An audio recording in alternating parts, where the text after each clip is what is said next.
Hello, everyone. My name is JD Calderon, and this is Indie Comics Explained. And yet again, I brought another fantastic group of independent comic book creators. So please hit like, hit subscribe, share out the video, let everybody know we're here. And without further ado, the other guy can't make it. So we got the pinch hitter in. Am I the pinch hitter when I'm here 4 weeks straight? Am I the pinch hitter anymore? Hey, listen, I think at this point I just have to just ask you to come on every week, and we'll just leave it at that.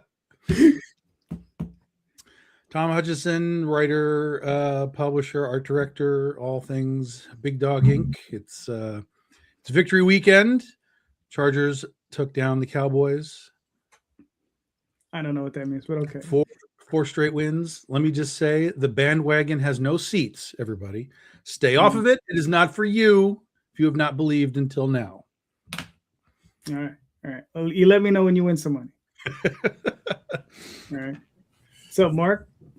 Same old, man. We over here fighting for our lives over here in Detroit too right now against the Steelers. So, I ain't jumping. I never jump on the Lions bandwagon, but still, their hometown team. So it's me, Mark Dudley, the managing partner of Imaginos Workshop. We do film, TV stuff. We do comics, manga. Have a lot of fun over here. All right, cool.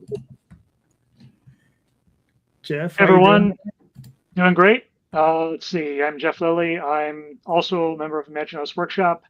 I am the editor-in-chief. Yep. Also known as Machete Jeff, sometimes, if someone doesn't like my edits. I also create webcomics. I work with Mark on several other projects that he already mentioned. And I also do a comic with Pam Bliss and Katie Hodges called The Extras. It's been running for, over 6 years now. And also do some other comics work, other webcomic work, etc. Whatever I have time for. So, cool. Yeah. Who has time? Hey, everybody. Randy Zimmerman, Arrow Comics, been working in indie comics 40 years now. Current writer on The Atlantean. It's a lot of fun. Artwork by Russ Leach. The Adventures of Cull and Brule as they do the sword and sorcery thing and rid their world of shape-shifting lizard people. It's a lot of fun. You're muted, Jeff. You're muted.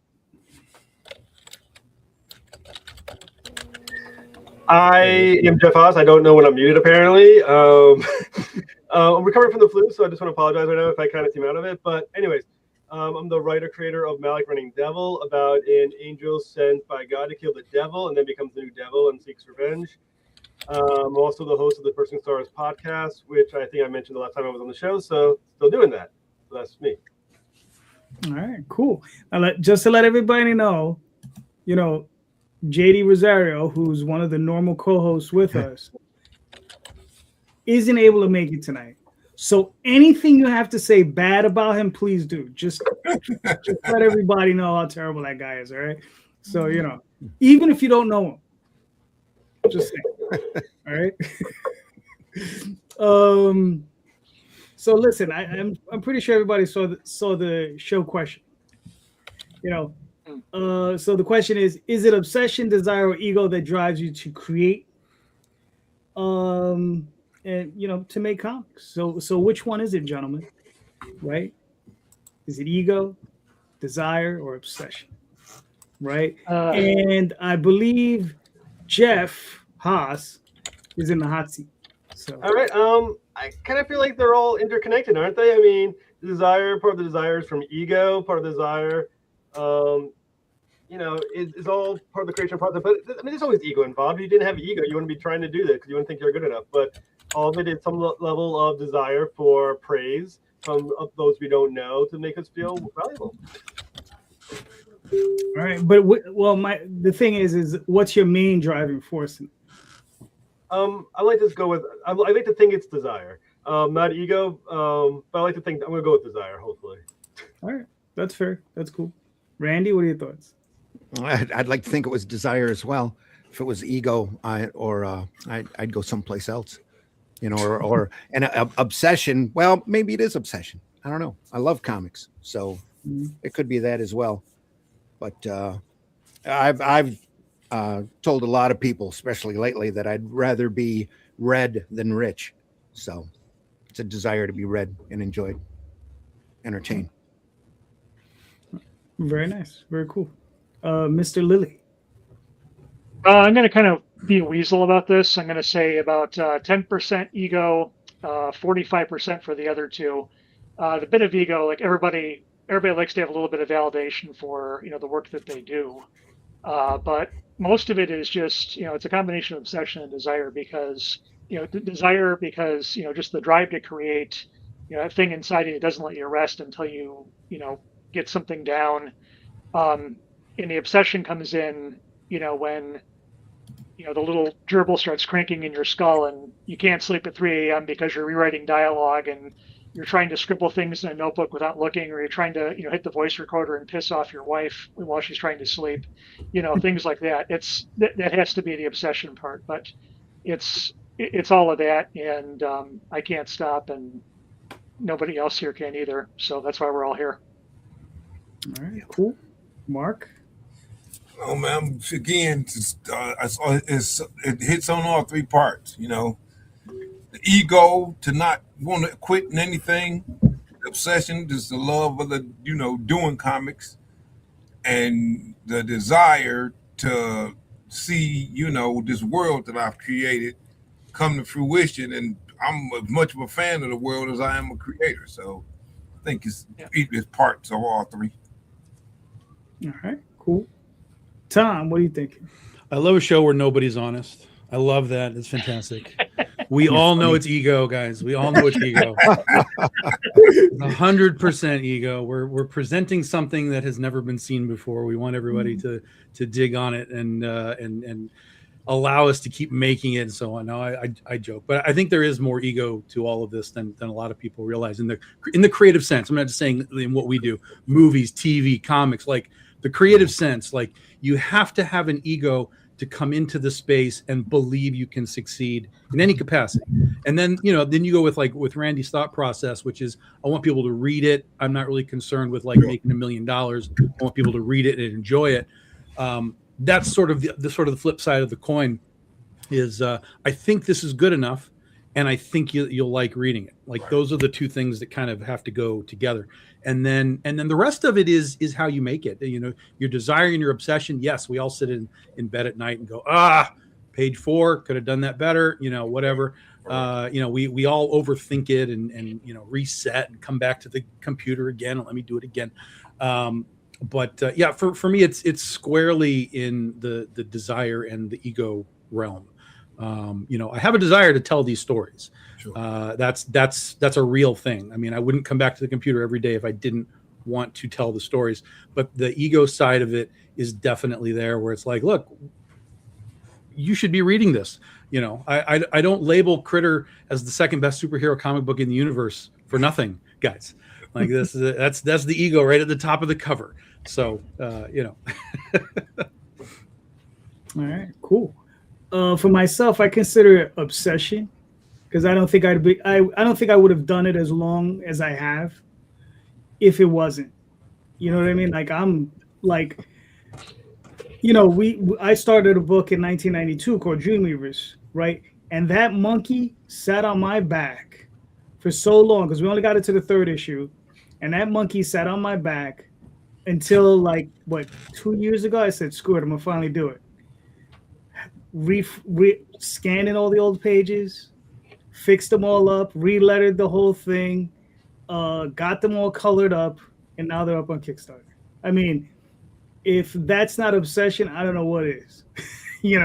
So, and the same thing with Oswald. I mean, Oswald, I started it and I was just kept working on it, and 44 stories later, I've completed the story, but I've yet to, and now I have to just finish it with the artist, sure, right? Sure. But I've written it; it's all done on that end. But yeah, I for myself is obsession. And to Tom's point, listen, I agree with him. It is a good portion of his ego as well, because with the Oswald Chronicles, I put down the greatest mouse adventure going today. That's what it is, So, So I understand completely. Tom, you got a question? No. Huh? No. No. I may come up with one as we go along here, but Here we yeah. go. Here we go. Yeah. I got. Don't worry about it. I've done a lot of these shows and I got a lot of questions. Here it is. Well, it's 2025, right? We're coming to the end of it. So, what is the thing you wanted to accomplish in 2025 that you didn't get to do? So, what did you want to accomplish but didn't get to in 2025? Right. So, Randy, what are your thoughts on that? My big thing is to get back up on the producing treadmill and to keep. I need to produce more. In my opinion, I'll be putting out a lot more things in next year than what I did this year for sure. But it's been that's really been the big thing for me. Is to the lack of not really productivity, because I've been busy. It just I haven't had anything come out enough. And it's a goal for next year. There's that monkey book I keep swearing I'm going to get back to, and there's an Anniversary collection that I wanted to have out by the end of this year, but it'll be out the second quarter of next. Cool. Got to start cutting more time to be more productive. Gotcha. All right, that's fair. Jeff, Lilly, what are your thoughts? Yeah, actually, really kind of the same idea that Randy had. I wanted to do more this year. My time got sucked into. I had 2 major home renovations that took a lot of time, and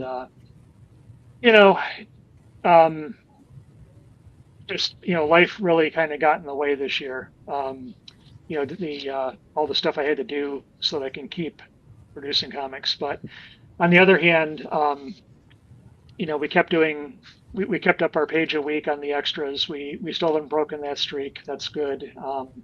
Started another series that was good. But yeah, I'm hoping that next year things will kind of settle down. I'll just have more time to just do, sit down in the chair and write.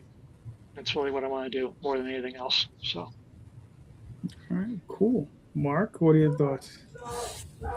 Man, I had some health issues this year that I'm getting over right now. So sorry about that. If you're hearing, if that's coming through the microphone, sorry. So. I'm sorry about that. Yeah. So I'm sorry, Mark. I didn't mean to interrupt you. So. Oh, that's okay. I have some health issues. I got a stepson upstairs. Apparently, the Lions had to have made a touchdown or something because he's jumping. Oh, that's all right. I'm going to tell your stepson, big up.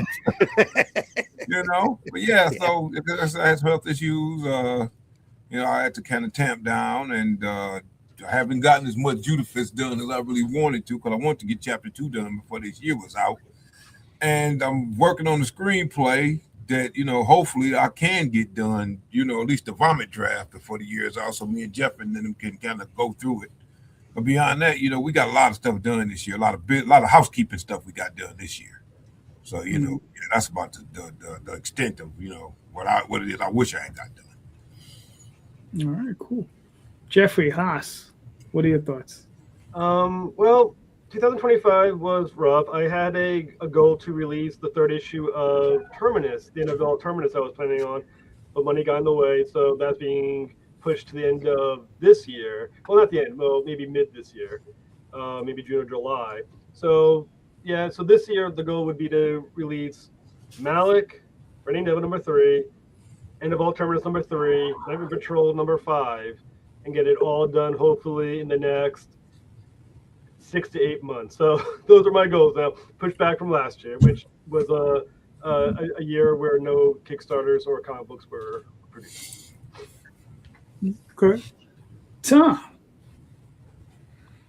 With my mom passing in April, the whole year went out the door for me for the most part. I had to reshuffle the schedule and just kind of see what I could even do basic in our production, which is our 15-year anniversary of the company. So everything just kind of went and went into a reset mode, and we canceled some things, and they'll be coming back next year. And but yeah, it took the whole summer. There was no productivity over the summer, so I've only just gotten back to really kind of heavy day-to-day scripting and stuff. So, but the thing that we didn't get to this year that I really wanted to, partially because we could have tied it into the Jaws 50th anniversary, was my shark book that I was doing. But it's going to be something that we haven't done before, which is like we talked about the other day, original graphic novel. It's an OGN. We were talking about that terminology with Jay. Right. So this is going to be an OGN, an original graphic novel. So instead of releasing, issue by issue by issue, we're just putting out a whole 100-page thing, original story in one big book. So I really kind of wanted to get that under my feet and be like, okay, how did this work? Did this campaign work? Were people interested? Do they want just floppies? Is this going to work as a book?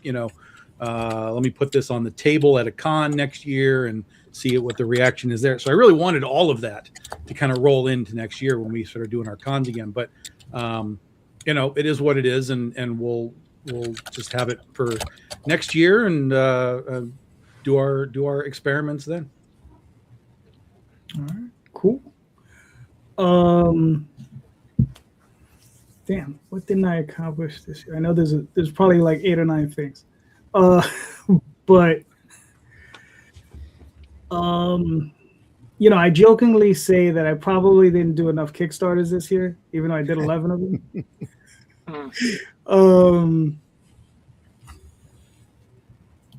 But oh yeah, there was something. Is I wanted to get one particular project completed this year, and I didn't manage to secure the artist to get that done. So I had to wait for another artist to finish with their project to put them on that project. So that project can get it done next year. So I think that's the major thing that I missed out on, is I didn't get that project done this year, but it'll get done. So, yeah. Tom, did you come up with anything? No, I just answered your question. Damn it. The pressure's on, Tom. All right, here's one for you guys. What extra things have you been doing to raise cash for your projects outside of Kickstarter or campaigning?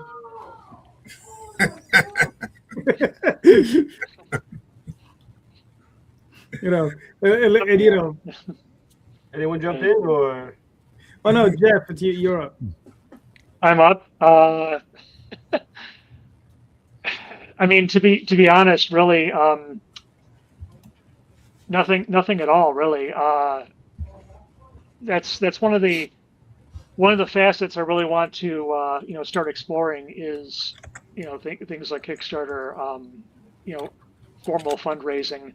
But I haven't done it in the past, and I didn't do it last year, and it's something I'd certainly like to learn more about and how to do it effectively. So.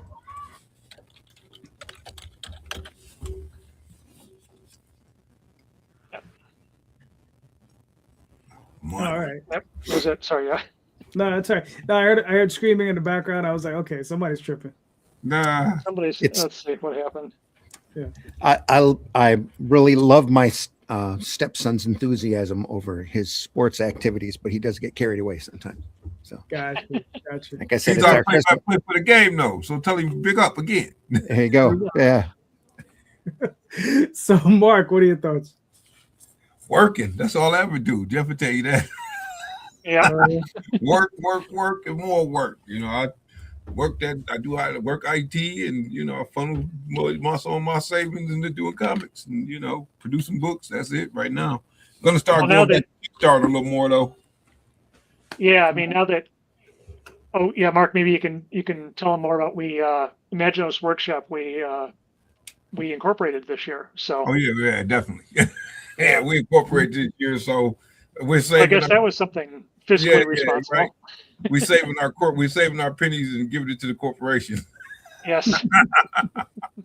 Well, now you can at least write stuff off. So. Right. Yes, exactly. for sure. Yeah. All right, cool. Jeffrey Haas. Well, probably not too much different than a lot of people. I have a day job. I'm a special educator for junior high. So that's where most of my money is coming from and being put towards the comic book. I do publicist work on the side as well for some extra cash to put towards my comic book work as well. So basically, yeah, it's the real hustle, which I guess is the regular job, the side hustle, the publicist work, and then the side hustle, which is the Kickstarter. So Right. we have multiple different avenues that we're trying to make our dreams come true in, financially, which is harder now than ever before, but we're trying. All right. Cool. Mark. Randy. Excuse me. What are your thoughts? Remind me of the question again, please. Oh, what extra things have you been doing to raise capital for your projects? Got it. Well, I'm still smarting from the fiasco from a few years back. So, and on top of that, the wife and myself came to the decision to retire officially. So it's been, we thought we'd have a lot of free time, but life has gotten pretty hectic and in the way in a number of places. We have friends dying and it's just been crazy. So I really haven't been doing enough to work on any extra projects. So it's hopefully I'll be able to get more done next year on both raising money and doing projects. All right, cool. Tom, what are you doing?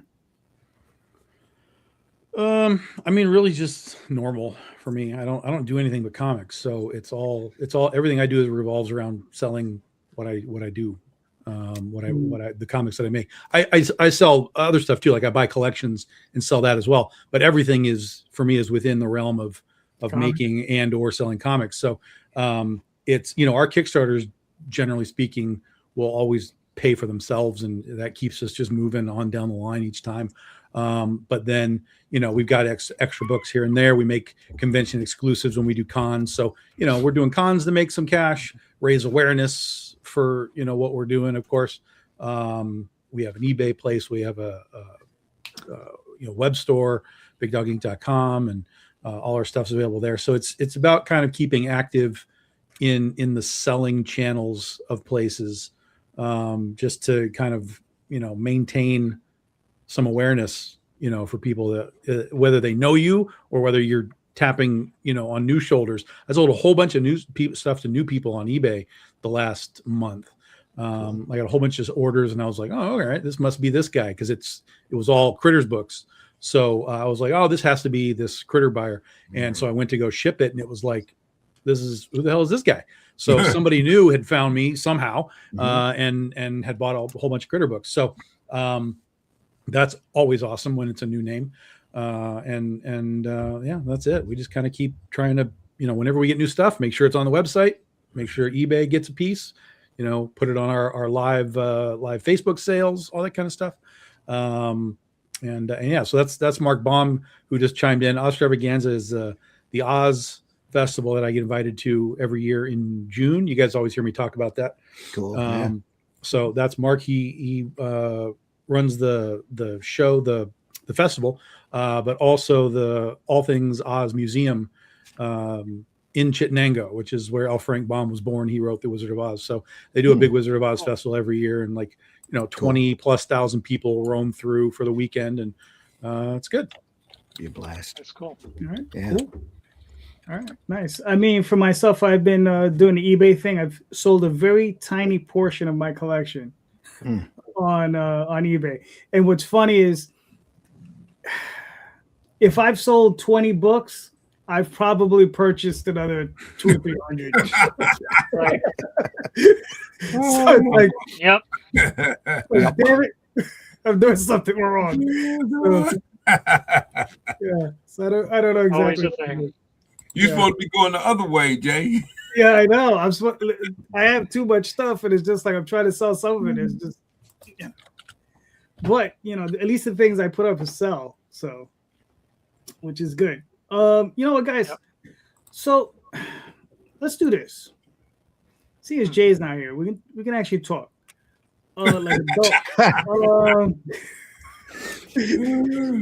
Can we talk? Isn't that somebody's tagline? That's Joan Rivers, right? Can we talk? We told you. there you go. No one But- knows who Joan Rivers is except for I know who Randy. Joan Rivers is. I remember her show. I don't remember her tagline.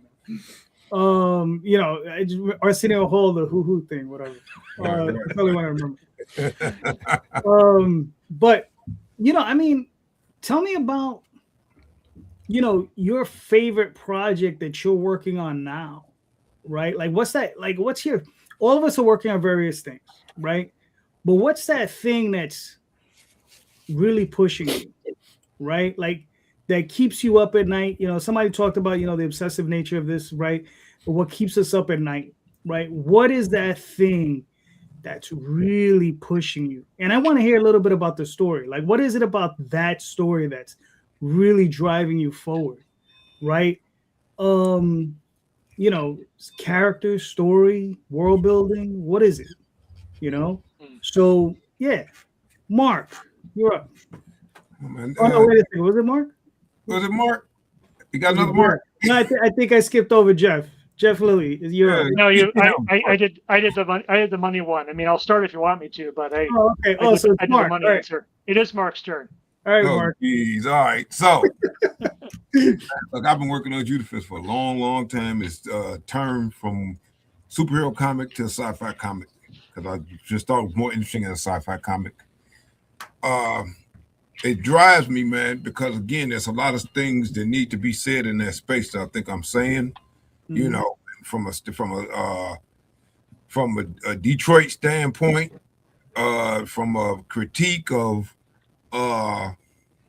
some parts of capitalism, you know, from a critique of a lot of the craziness, you know, that I think from a speculative fiction standpoint that the world is going to be dealing with, and, you know, taking and turning a lot of African mythos into sci-fi to educate people, you know, basically putting medicine in candy, you know, for the most part, you know. I also think that, you know, that I think that you know, I'm also a huge kung fu movie anime guy, and to really be able to put all that, you know, stuff into a different context, that blaxploitation stuff like that, you know, I haven't seen it put into the context I'm trying to put it into. So, you know, that's what really drives me, and I think, you know, I'm having fun doing it. You know, I was afraid for years, man. Jeff will tell you, shaking like Don Knotts, man, in terms of putting that book out because I think I was ready. And when, you know, COVID hit, you know, I had nothing but time. So it's just like, you know, I did a page just for the heck of it, and boom, that turned into the webcomic. And I've just been doing ever since. You know. Yep. But, I mean, again, it's helped my confidence out a lot. That's definitely that. So. All right, cool. That's So funny.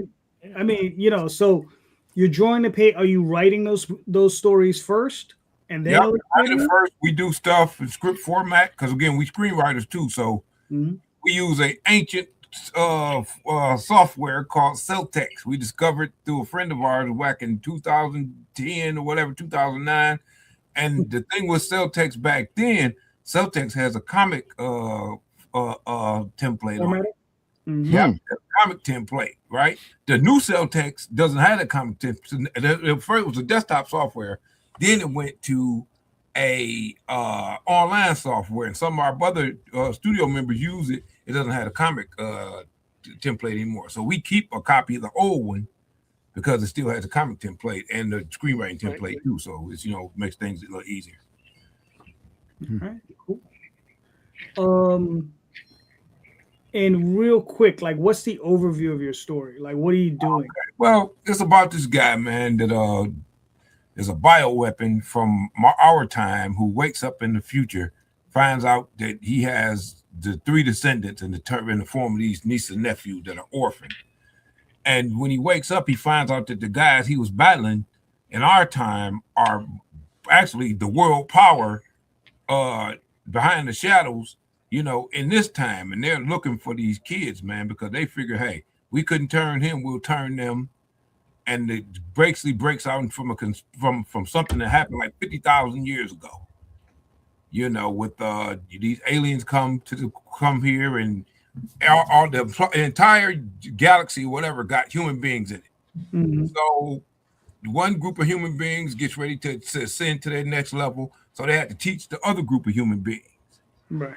And those human beings come to like psychic awareness and stuff at the time. So 50,000 years ago, people was becoming the psychic awareness. They believed before that, they believed in these dark gods, which were extra dimensional, like vampire type beings.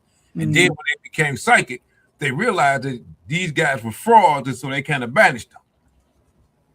Right? And so when the extraterrestrials came, they usually send their wisest people, but this time they sent their smartest because they were so geeked because they were about to ascend. They didn't have time to worry about these new Earth humans, whatever, right? So they sent the wisest, they sent the smartest, but we know wisdom is important. So they didn't realize that human beings, every group of human beings is supposed to be stronger than the last one psychically. But they didn't know that. And so they went and conspired with these dark gods to shut human beings' genome down. And that's what they did. And so it's two groups. One is like three brothers are called them the Magi, and then the sisters called the Yamia who came with them. The Yamia realized what they were doing. And so in their past, the aliens' past, they had created this super weapon called the Yobi-Teru that basically they kind of went through that before too, the dark gods, and they just kicked the dark gods' butt, man, all over the galaxy, right? But it was so much destruction that they said never make another one. But in desperation, these Yamia women made another one. So that's the line from which the main character comes from, is these Yobi-Teru at the end of the day. So ultimately, it all pretty much kind of culminates in a sacrifice. He has to sacrifice himself, for us, in the future. That's basically that's the long and short of the story. All right, cool. Now, where's that trade paperback? Hey, I'm still working on chapter 2. All right, fair enough. Jeff Haas, talk to me. All right, so the project I'm working on right now is the one I'm really excited about. On the plus side, it's one of those times where I got my property back from the publisher, and now it's mine again to do what I want with it. There's something very freeing about that, where it's like, okay, it's mine to do what I want. I'm going to take any crap from any publisher. I don't have to discuss or debate, how we're going to do this. It's my comic, my story now, again. And it's the third issue of Malik, Running Devil. There's been 2 issues out already. There's been a prologue short story out. There's been a small series of short stories connected to it as well that have been out, but this is the 3rd issue out of a 6-issue miniseries.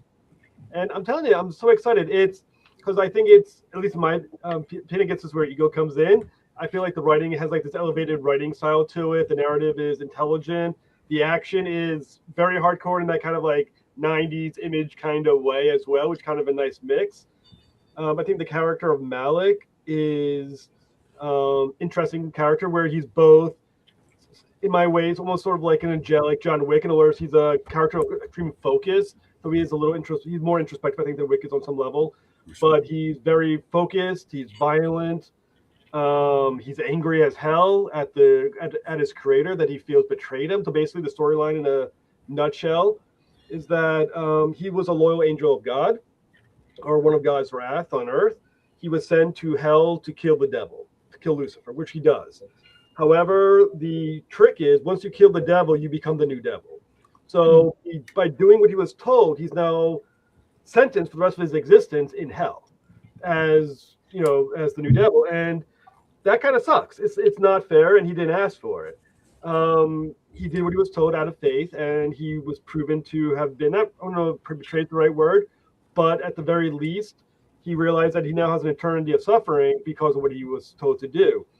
So he has taken upon himself to take control of hell and basically set a war against God that's going to take him through purgatory and then eventually into heaven. And the story basically follows kind of like a Dante's Inferno, Divine Comedy kind of layers as we explore and world build the heaven, hell, and purgatory. And like I said, it's a fascinating story. It's both smart, it's action-packed. Visually, the artist is killing it. It has, I think, a nice kind of image aesthetic as well. That kind of has like this like hardcore metal kind of feel to it that matches the character. And I think it's one of the best stuff I've written, and I'm extremely excited about seeing it get completed. And all I'm looking for the Kickstarter right now, we're looking for paying for any coloring, lettering, and then printing. But the art, the pencil and inks are already complete. For the first issue, for the 3rd issue, it's 36 pages long. So yeah, I'm just super excited. I think it's going to be an intelligent look at not only theology and ideas of creation and faith versus agency and a bunch of other big ideas, and done in a way that I think is highly entertaining. That's my pitch. How many issues? It's going to be 6 total issues. The third issue is in purgatory. There's then going to be 2 issues that take place in heaven, and then there's going to be an epilogue that kind of rounds out the storyline, and then there's going to be one sub-comic book, which is kind of like called the Apocrypha, which is going to be kind of a 3 short stories that are combined that kind of weave into the middle of the narrative. Gotcha. I chuckled because you said purgatory. I said, I thought you said it was done. Like I said, the third issue is purgatory, which is what I'm working on now, and then there'll be 2 in heaven, the epilogue. Gotcha. All right, cool. Sounds good. Randy, what are your thoughts? For me, it's been the Atlantean, learning to write, sword and sorcery, a lot of writing research. I think I've learned a lot more about writing in the last year than I have in the last 10. Have written 4 completed scripts and building on each one, trying to make the next one better and still not tread on a lot of the material that's been over treaded on before. It's been a very big learning experience for me, and I'm very excited to keep going on that. And then after that, it's that history of comics, Spank the Monkey book. I have to get to. It's been gnawing away at me a lot, and I just want to I'm at that point where I need to get it done, get it out. Mm-hmm. Right, so, and cool. somewhere in between there is that Anniversary collection. So, right. There we go. For Hero 26. So I think I'm a writer. I'm just going to answer this question for Hero 2567. I'm a writer. I know Tom's a writer. I'm a writer too. Right. Jeff, you're a writer, right? Yep. Well, both of you. I guess that makes me the jack of all trades, though, because I Right. draw, write. Right. I know Mark. And then Randy, you're also a cartoonist. You're a writer and artist. Yeah, I used to be a jack of all trades, but thanks to my eyesight, I'm not the inker I used to be. So I still do cartoon work, though. Yeah, and write. All right. There you go. All right. Cool. So Jeff, Lilly. Yep. What has you? Well, let's see. I'm still we're still working on the extras. That's been our main book. I work on that with Pam Bliss and Katie Hodges. Yep. It's a really interesting working arrangement. I've known Pam for over 30 years. And actually, I don't want to think about how long. It's been longer than that, actually. And she lives in Indiana, and Katie Hodges lives in Georgia. And I see Pam every once in a while. I see Katie every once in a while. But Pam and Katie have never actually met, and they've been colleagues for 6 years now, over 6 years, and they've never met each other in person. Hope to change that someday. But because there's 3 of us, we can kind of split the workload up a bit, because Pam draws and writes, Katie draws, and I write. But we put out, over 340 consecutive pages without a break or a hiatus or missing a week, which I still can't believe myself. But so the consistency has been really great. But so we're proud of that. But the story continues. The extras, it's a school story. It's about 4 young women and a bat that might or may not be a ghost, and they all live together in a boarding school in a very, very strange city. One character is actually from our world. She's the real fish out of water. Got 2 characters who are from the setting, and the 4th character who is the really, really strange one, who her origins are really a mystery. But it's about these 4 young women, and they all meet at school. They become friends. And it's very much a slice of life, low stakes drama comedy about just going to school together. And a lot of it has been based on, the basic idea was Victorian era school stories, like from the 1890s. That's kind of informs the structure. And then, but it's a modern urban fantasy. And I taught school for 11 years, and a lot of what I experienced in that kind of goes into that as well. So it's been great fun, and we're still, like I say, we're still pumping out a page a week. And in addition to that, I started a second title called Tales from the City, and it's set in the same setting as the extras with different characters. I'm working on the first story for that right now, also putting out a page a week with J.R. Harris, who is a very talented artist from Flint. Randy, you probably know J.R. Harris, Oh yeah, right? oh yeah, very much Yeah, so. good. Yep. Yeah, yep.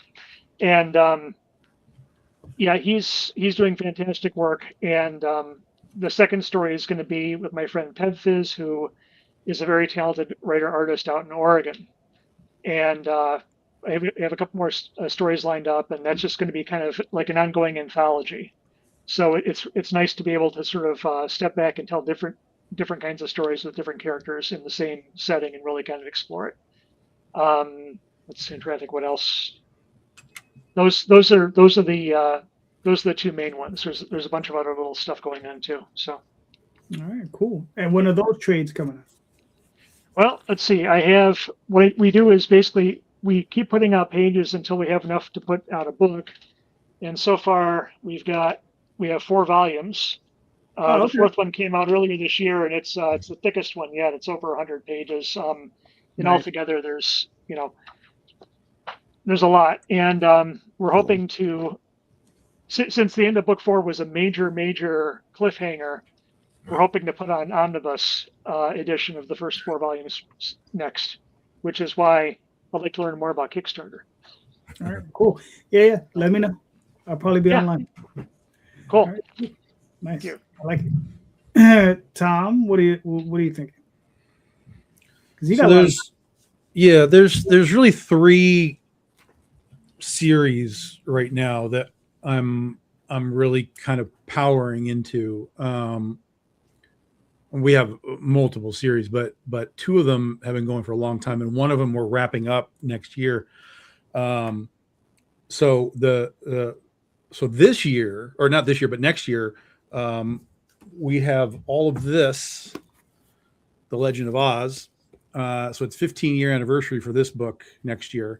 We'll be coming back in to do volume 7 for the series, which will put us.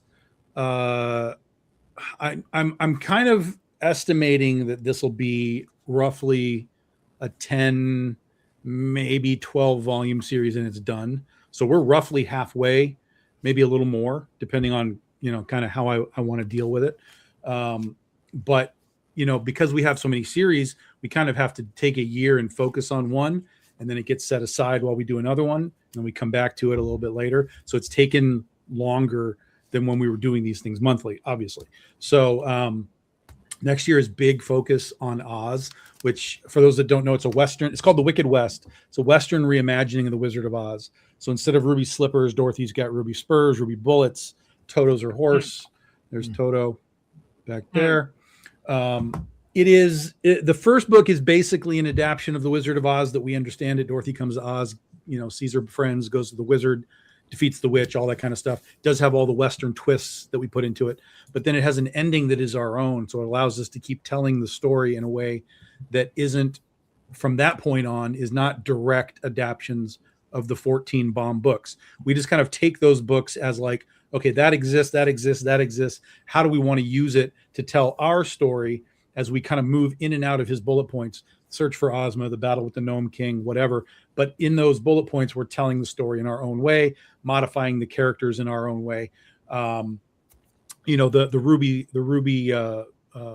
bullets. All of the 4 witches have jeweled bullets. So Glinda has the sapphire. Witch of the North has diamond. Witch of the West has onyx. They all have special individual powers, and so on and so on. So we've built out a world based on Baum's world. But we've just sort of kind of put that steampunk twist into it to maintain the magic, but put the magic into sort of different format than like magic wands and things like that, like the way that we understand Oz. So that's going to be our focus for the bulk of next year, is to get volume 7 out, plus some spin-off stuff. And then in 2027, we come back, another giant stack of books. We come back to Critter. We just finished volume 6 of Critter just in January of this year.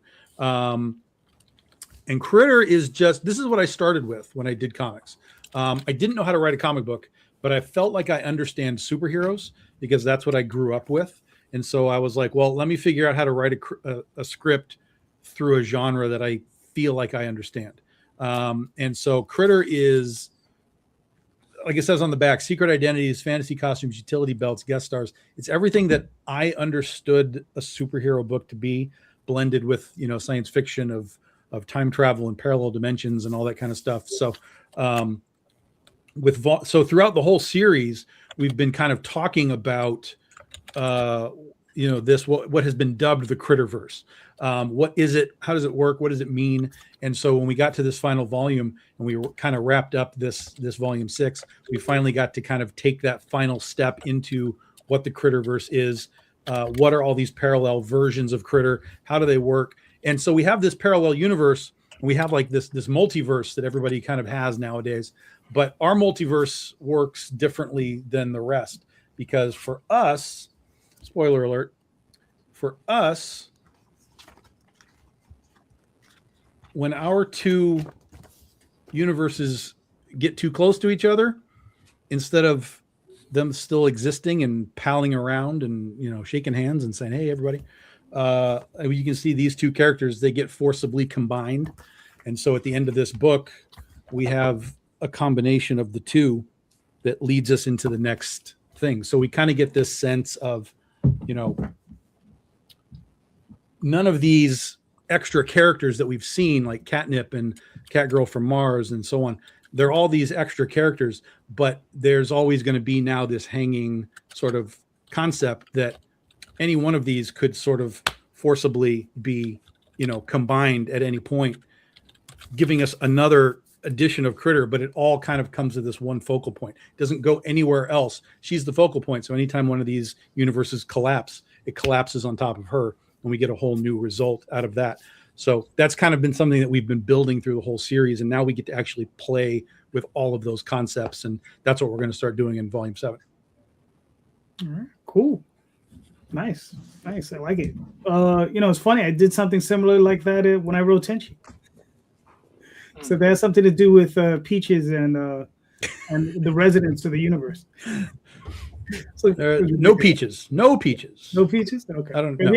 Story I wrote, the peaches had the same resonance as the rest of the universe. Yeah. So they used peaches to combine people together. But for myself, you know, it's the Oswald Chronicles.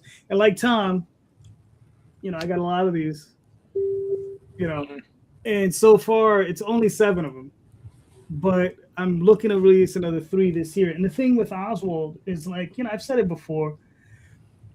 It's like I started writing this thing in the early 90s on a subway on a pseudo dare from Daphne, and it's just kind of evolved into its own thing where it went from Oswald being like a crypt keeper type character where he's just telling other characters stories, right, to a thing where it's now his story, and it's just evolved into that. And now I'm starting to move into the next phase of that, whereas I'm going from him just being a storyteller to him moving into telling his story, why he's a sorcerer, why he needs as much power as he does, why is it he needed to have this time and dream and grow, you know, and become like an 80-year-old person in his very young person's body, right? You know, and the other things, like, why is it eventually he's going to be traveling, like Tom said, into other dimensions, doing other things and collecting a lot of energy, and what's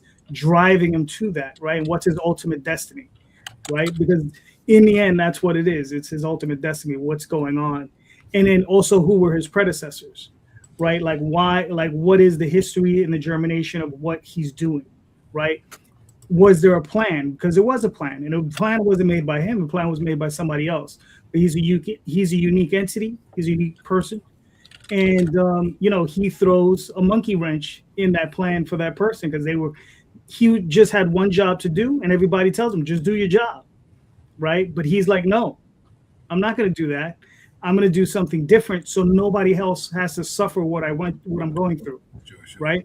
So, and that, you know, through that through that, through that mechanism, it's driven me to write all these crazy, insane stories of the explanation of what's going on, why it's going on, all these elder gods and all this nuttiness. But it's a lot of fun, and it's stuff that, like I said, when I initially started the story was very non-linear, to say the least. I started in the middle. I was jumping around from point A to point B, and then to Z, and then to X, and back to A and B, and I was going all over the place with the story.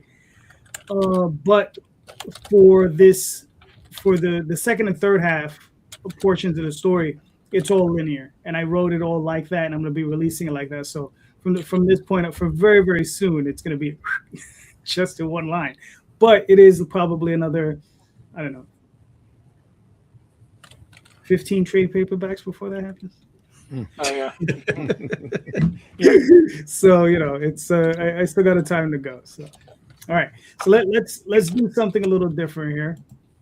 Can I just want to say real quick, on the YouTube chat, there's a couple people who are already asking for purchase information, so we should give that to them.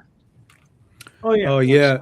Yeah. Hero or anybody, all of our books are on bigdoginc.com. You're not gonna be able to see that, but bigdoginc with a K.com. All of our books are available there, trade paperbacks, singles, variant covers, whatever you're looking for. So bigdoginc.com. Actually, you can see it right on my name right there. You can go right to that website and grab whatever you want. And Lorraine, I think your comment popped up when I was talking, so I'm hoping that means that you're interested in what I was doing. I'll throw the coffee link into the chat there. So, all right. Let's see if I can do that. Let's see. Yeah. Oh, yeah. Okay. Yes, please is the answer. Okay, cool. I'll put that into the chat here right now. Let's see. Right. While you do that, I'm gonna pull up the fist, Judah fist. Oh, okay. Pull up the fist. yeah, always the fist. Oh, okay. There you go. So if you want to just talk about, well, I mean, I think you already spoke about this, but just to give a quick run through. This is chapter 2 of Judah Fist. Got the first couple pages up here. Chapter 1, he decides to, he works at so in the future he works at a Coney Island restaurant, because he was told by CPS to stop doing his bounty hunting type stuff that he was doing, and so he has to comply because they took his kids, and now in the future CPS wants money, so he has to get it. And so he's like, I'll do one last job, and this is how he gets caught up in this job where there's a big project, the housing project, that's basically a huge drug den, and there are 2 police officers that are undercover. So he has to go in and save them and bring them out, and it kind of goes awry. And in this, he ends up meeting his future partner, Cobra Red Killer, and he ends up by the end working for this consulting group known as The Last Ones Out. All right, cool. And what's the website is judahfist. It's Judahfist, the comic series.com. It's on Comic Fury. I like that I like Comic Fury because it gives us a lot of latitude, in terms of being able to really put out, strong black and white stuff. And it's a strong community too. Okay, cool. Very nice. All right, so everybody go check that out. Now I know you have plans of eventually doing a Kickstarter. What are we looking at? Yeah, I'll be doing the Kickstarter actually when I finish chapter 3. Gotcha. And I'll be doing it to get the stuff colored, for the most part. All right, cool. And then I'm going to show this real quick. And this is you and Jeffrey. Right? So me and Jeff are doing editorial on this book. The book is called Venus Moon. And it is a reimagining of an earlier book that I worked on with a woman by the name of Erica Carter. She's a singer, and so this book is basically what you want to call it. It has some Sailor Moon type resonance, but it's obviously it's a book. It's in the future. This woman is a singer, and she's what you want to call it, the literal universal ambassador of music. The universe runs music through her, and So she ends up battling all these different villains and whatnot who want to use her for their nefarious purposes. And at the end of the of what I call the third or fourth volume, she has to put a Cthulhu-esque creature to sleep that has been awakened by a lot of the things that has been going on in the book with her and her enemies. All right, cool. Oh yeah, and the music industry is dirty as heck in that time too, so she has to deal with them too. All right. Well, yeah. Well, it seems nothing's changed. Oh yeah, nothing changed for sure. Yep. Right. Let's see. And then Cricket. Jeff. Oh yeah. Okay. Yes. There's not a ton of it yet. This is a comic I'm working on with Katie. Katie unfortunately has not had time to work on anything much other than the extras and some of her own work. But it's it's my gentle post-apocalyptic story about this young woman who she's forced to leave home and journey to Detroit to find somebody, and it's just sort of a interesting, I think, exploration of her life in a world after basically a mysterious plague and some societal collapse. And but it's really about the process of rebuilding a community and putting the world back together again. So it's post-apocalyptic, but it's ultimately, very hopeful. So. Okay, cool. Yeah. So when do you think she's going to get back on that, or do you have any idea? I'm not sure at this point. I'm not sure. I hope that she'll be able to. Basically, she's just been her day job has been really, really bad to her, and she recently completed a move, and yeah, it was a lot of stuff. It was a whole lot. So. Gotcha. And this is the extras. This is the extras. Yeah. Oh wow, going way back to the very beginning. Yes. So it's interesting to really go through this again, just to see like how the style has changed just a little bit and kind of evolved. But yeah. So these are the first two characters. Chantilly is the girl in the dark dress, on the left there, and then Shelby is on the right. The first two characters you meet are girls. They're both from the city, from very different kinds of backgrounds, and just getting to know each other. And then the other two characters come in a little bit later. If you want to, let's see, I don't know how far ahead you can skip. Let's see, go to archive maybe. This is all the way to the end. Oh, that's all the way to the end. Okay. Yeah. Go on the left there to archive. On the left. Sorry, the left-hand side of the screen. Yeah, further up. There you go. Archive. There you go. Click on. Let's see. Click on chapter 4. Comics in this chapter. The one below it. Comics in this chapter. Yeah, right where it says comics. In this chapter. Or into the night. Yeah, into the night, and then the link below it's that's fine. That works. Yeah. So you can see things have changed a little bit. But one of the things we like to do as you advance forward, we do sort of basically pages like that. That's a drawing by Mathazel. We do pages which are the characters like interacting with the audience as themselves. So they write journals. They let's see, things like this. This is that's like Shelby drew a picture and she and Chantilly are having a conversation about it. So things like that. So you get to see the story from directly from the character's point of view. And then these pages like this, Pam is doing the art here, and I got fake newspaper clippings. We got keep going down. Yeah. Let's see. Yeah, so these are the characters drawing, doing the story as themselves. Gotcha. And then we go back, and then Kate we go to the sequential pages, which are the the quote unquote main story. Mm. So it's been a lot of fun to do this kind of stuff. We switch back and forth in styles and points of view, and hopefully people can all find things that they like, because it's been a lot of fun to do. Cool. You said you're looking to do an Omni sometime next year? Yeah, because again, the end of book 4 is it's a it's like a great cliffhanger. And it's really a natural stopping point for the first 4 books, but it's going to be a challenge for me. I do all the layouts and things like that for the books. That and it's going to be a real challenge to figure out. This is Shelby having a dream, so she wakes up in her dream, and Pam is drawing the dream. So, but it's going to be a real challenge to lay out a book that's going to be close to 400 pages, and it's going to be very, very, it's going to be a lot. It's going to be a real challenge for me. But you know how to use InDesign? I've been if anyone knows what Scribus is, I've been using Scribus to do the page layouts, and it's sort of it's an open sourced desktop publisher. Oh, so gotcha.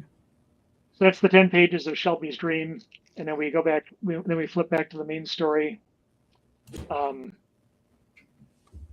right, cool. And this is Solomon's Fishbowl. Pam wrote this story. This is one of those stories, like, this was basically percolating in her notebooks for 5 years, and we finally got to do it, and it was a lot of fun. It's the longest single arc in the story. It's let's see, it's close to 30 pages. Yeah. So yeah. All right, cool. And you said this is coming out weekly? Yes, we've been putting out a page a week for over 6 years now. So, and we said at the end of book 4, we said, oh, we're gonna go on hiatus, and we're doing irregular updates. But as it turns out, we haven't. We've been still putting things up every week. It's been things like fan art and sketchbook pages and things like that. But we're continuing to put out stories too in the interregnum. So, book 5 is going to start. I got to finish the script for the first chapter, but it's going to start next year early. That's a book report. That's another example of the the meta thing we're doing with it, in the universe. Yeah. And I really like these pages. I really like these wordless pages that Katie put together of the girls that snuck out of the school late at night to go see Solomon in his fishbowl, which Solomon is a prophet, and they wander through the park, and Nita is the girl from our world, and she's still not quite sure what to think of all the things she encounters in the city, but she's getting the hang of it. All right, cool. Listen, it looks like a great book. I mean, it comes out weekly, so everybody, definitely go check that one out. All right, hold on. We got a couple more here. Yeah. All right. The other Jeffrey, Haas. Other Jeffrey Haas, yes. Ooh. So what do we got here? Talk to us about Malik a little bit. All right, Malik Reigning Devil. Like I said, that's my story. This is the third street in Purgatory. That, as you can see, is Lucifer, who he has killed. And in my world, when a demon or angel dies, they go to Purgatory. That's kind of where their version of heaven or hell is their Purgatory. And even though Malik has killed Lucifer, he is hoping that Lucifer's hatred for the god that ordered the killing is greater than his hatred for Malik, who killed him. And is basically going to ask Lucifer, because Malik does realize that Lucifer, while he was defeated by Malik, is still far more experienced and wiser with how the fight between heaven and hell could go. So he seeks out Lucifer for advice in Purgatory. And as you can see, that's Lucifer, and he's hoping that Lucifer will give him the advice on how to fight God and go to make it to heaven. Because as the biblical idea goes, that once an angel sets foot on either earth or hell or anything outside heaven, then can no longer set foot into heaven, because they are now sullied by hell or earth.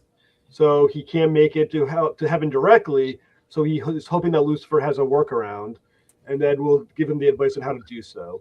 So that is Malik right there. The longer he's in hell, the more he becomes transformed by the experience. So what was once appeared to be very much like an angel, he's now become warped by his experience in hell and becoming more and more monstrous. And that's also symbolic of him as he gets obsessed with his vendetta as well. So it's all symbolic of each other. but that is what Malik looks like as the king of hell on his way into purgatory. And that down there, like that's your Lucifer, and what he appears like in purgatory, and with the helmet of Malik in the background. All right, cool. I think a lot of people will enjoy the helmet. I love the light effects on the metal. That's yeah, really cool. the artist Juan Almiron, he's absolutely freaking killing it. His art gets better with each page, and there are literally pages in there that I think are as good as any professional work I think I've ever seen. And the fact that he's willing to work on this project with me before he explodes is a huge deal. So like, so anyone's like, is he available? Like, no, I gotta keep him busy until I'm done because I can't have him realize how successful he will be outside of my little indie world. But his work is phenomenal. There's a few pages that are available that I've been posting on social media and Facebook, and you can see the quality of the art. But it has a beautiful quality. Like there's some image, kind of into how dark it is and kind of gritty, but there's also this just wonderful. I'm not gonna say painting, but it kind of almost looks that way in some pages. But he's extraordinary. The artwork is a big deal, and I really do think. And it's not just ego. I really do think a lot of people, giving it a chance, will really get a lot out of this comic book. I think there's a lot of big ideas there. The artwork is better than the ideas as well, to be honest. But like I said, that cover just gives you a taste of what it's going to look like on the interior. The interiors are every bit as good as the cover. It's not one of those times where the cover is like this one artist, and that's really good, and then the interior is like all crap, that someone like obviously paid all the money for the cover. It's a situation where the art is every bit as equal to the quality as the covers you'll see. Cool. I got a question for you. So you had mentioned that you had gotten back the rights from a publisher. Right. Now, listen, we're all in this, and I know you don't want to answer this question. Who was that? No, you don't have to tell me who that damn publisher was. But like, what was the situation that you were locked into? Was it obviously contractual? But I mean, what was in that contract that was holding you back? I will say the contract was virtually a mutual agreement between both of us. For long as Malik was going to exist, it was going to be published through the publisher was 123 Go. The reason I'm going to say it out loud because the other first issues have the logo, so there's no point in hiding it. 123 Go Publishing was a small indie publisher that was doing Malik. Unfortunately, the publisher had basically quit comic books completely and decided it wasn't worth the time anymore. And unfortunately, I'm not someone who can quit on things that I start. Right. And I was lucky to get it back. It was basically just a mutual agreement where when I was as long as this was going to be published and 123 was going to keep publishing books, it was going to go through them. But the moment they decided to bail out, there's a mutual agreement that it's now mine to do what I want with it. And I decided, like I said, I can't stop. Got to keep going. All right, sounds good. Now, when are you planning on dropping this? Is this it's going to be released for the Kickstarter starts February 3rd, 2026. Which to me, as someone who's done publicist work, I kind of feel like once you get past November, the only next best time to try to launch is February because in between is the holidays. So kind of like the first reasonable week I can get this out there, I put it out. And I must admit, because the campaign's ready, it's killing me that not to hit the submit button and just make it like launch. And I've been like, every once in a while, I update my page and I keep looking at it. I'm like, maybe I'll just freaking do it. Let's just get it over with. But just be patient. Half of success is just patience. So I'm just going to wait till when it's more feasible, which is February, and hope that from now to February, people find the project, they follow it, which is always good for followers because it helps the algorithm. And like I said, give a indie comic book a chance that I think, like I said, a lot of people I think will get a hell of a lot of enjoyment. It's sort of kind of Spawn, kind of Dante's Inferno, Divine Comedy, some other stuff as well. And I think, like I said, a lot of people I think will be shocked by the quality of the book. All right, cool, very nice. And I mean, and I understand that whole thing about waiting. Yeah, I don't know anything about that, so I'm doing my best to just. There I am. It's only right. about 6 weeks away. Just 6 more weeks. Just keep my excitement to a minimum and just wait. So 6 weeks. Yeah, my excitement purely comes from just launching that damn campaign. So. Oh, the button's right there. It's going to happen, hopefully, but I'm going to wait. All right, cool. Tom, what are we looking at? So this is an advanced peek for our Oz stuff for next year, guys. So we're gonna have the regular series that'll be running throughout the year, but this is our annual anthology that we do. BD 13, 14, 15 anthology. This year it's all Oz, so we changed the name to Ozthology. So it'll be 3, just like we've done before, 3 10-page stories, but it's all Oz characters this year, including 2 new ones that haven't been in the series before. Overman anew at the top and the Silver Princess at the bottom. We got some new artists involved on this as well, so I'm pretty geeked on being able to do this and expand the universe outside of just the normal run. All right, cool. Oh. Very nice. I'm gonna pop these up real quick. So we'll start with Magi's Grace. Magi's Grace is one of my titles. I work with this book with C. Michael Lanning. It's currently on Kickstarter. This is a story about Magi and Grace. Magi is a monster fighter guy, and we have Grace, and she's a sorceress. And they're basically, if you ever had that, you know the term of your work wife or your work husband or whatever. This is what this duo is, because they have individual, wives and husbands, and they have children with other people, but they work with one another, and they work very close to one another. They care for one another. And this particular story is about Innsmouth, and Innsmouth is being invaded by vampires, and these two have been called in to clean up the mess, right? And I have various covers of various artists like Lena Dye, L.C. Freitas, Christopher Awan, which I'm pretty sure I'm messing up his last name, Capo Max Omega. I don't know. But this is C. Michael Lanning's art, and this is with Chompy Ramirez on the colors, who always does a great job for me. And that's pretty much it, man. And that's my partner in crime right there, see Mr. Lanning. Or I got to get back on the show at some point because I haven't seen him in a while. Right. And we have another 12 days left. We have 108 backers. That's pretty cool. So there you go. Yeah. And then of course, because I can't ever just have one.